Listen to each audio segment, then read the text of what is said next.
So recently I was talking to a mate back at home, and he did ask me a question which kind of dawned on me that it'd be great to do a video on this, and that is, have you made any friends while you've been in the Netherlands?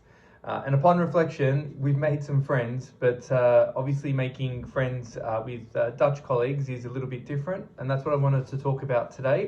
I also wanted to talk about being on time. This is something that we were useless at back at home. Maybe back in Australia, you could be a little bit more tardy with getting to things on time or be fashionably late, but it can be somewhat frowned upon.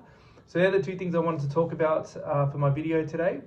So the first one is indeed making friends. And I think now we've been here a few years, indeed we are starting to connect with Dutch families and starting to have those kinds of relationships and even sort of have conversations and those types of things. And more broadly, when it comes to being an immigrant or an expat within the country, you do connect with fellow internationals because obviously there is your kids are potentially going to an international school, and those connections are there because you are starting in a new country. You're reflecting on, I guess, day to day and sort of that living and that lifestyle. And what we did recognise is in the first sort of year and a half, 2 years, is that it was a little bit more challenging to really build that connection with Dutch families. Obviously, once we are in a small community, so we're in a smaller city. We're not in the Amsterdam or Utrecht, for example. We are in a small part or a small city, and therefore less internationals and very much more of a Dutch feel here as well. So that no doubt does add to the complexity of it as well.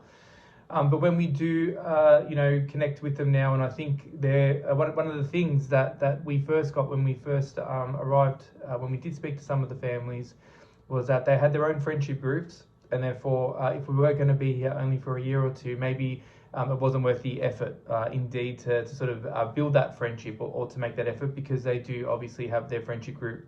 And when it does come to planning with Dutch families, it's something that we've seen, and not all the time we don't. This is a very much a common occurrence that we have seen, but not always. Is that you have to plan many months ahead to have a catch up with them. Maybe not so much for the kids when they have a play date. That might be a week or two in advance. But if we are looking to, for example, socialise or do something like that, generally it's something that needs to be put in the calendar maybe months ahead to connect as well. Whereas a lot of the international families have a little bit more flexibility, and that's obviously, once again, coming to a new country, really wanting to connect and build those relationships as well. And obviously coming to a new country as well, that feeling of isolation can also be there. So having that connection, amongst similar peers as well does help. But in saying that, like I said, in the last sort of 6 months, we've really started to see a lot more connection with other Dutch families. My kids are also having play dates as well, so that's been fantastic. But indeed, it was a challenge at the start, and we thought it was us initially, but when we did speak to other internationals as well, those challenges did exist. In saying that, in the bigger cities like Amsterdam, for example, given there's a bit more there's a lot more people there, obviously a lot more of a mix as well of internationals, Dutchies and other nationalities, that seems to be a little bit more conducive there as well. So there you go. So that's something that I reflected on after talking to a friend of mine back at home.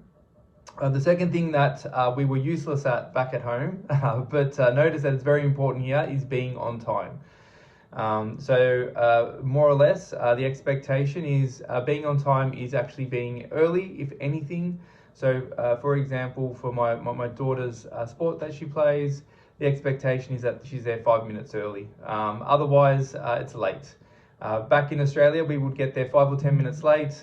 Even at school drop-off and those types of things, we were quite bad at. But in the Netherlands, time is very, very important, and that comes across all avenues, work, meetings and appointments. If I am late, I do apologise.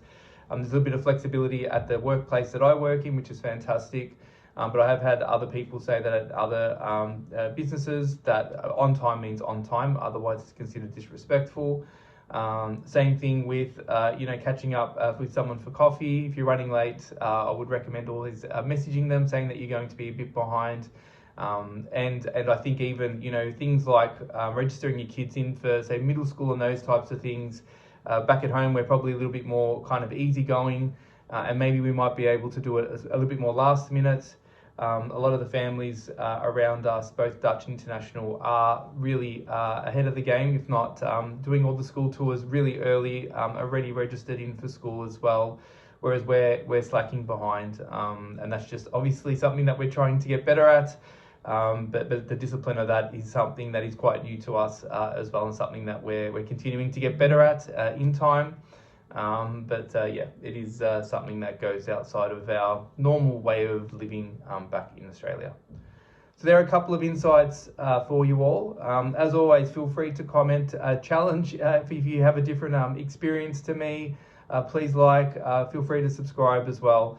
And I'll continue to bring these to you each week, and hopefully they continue to be beneficial for you all. Thanks, and until next time.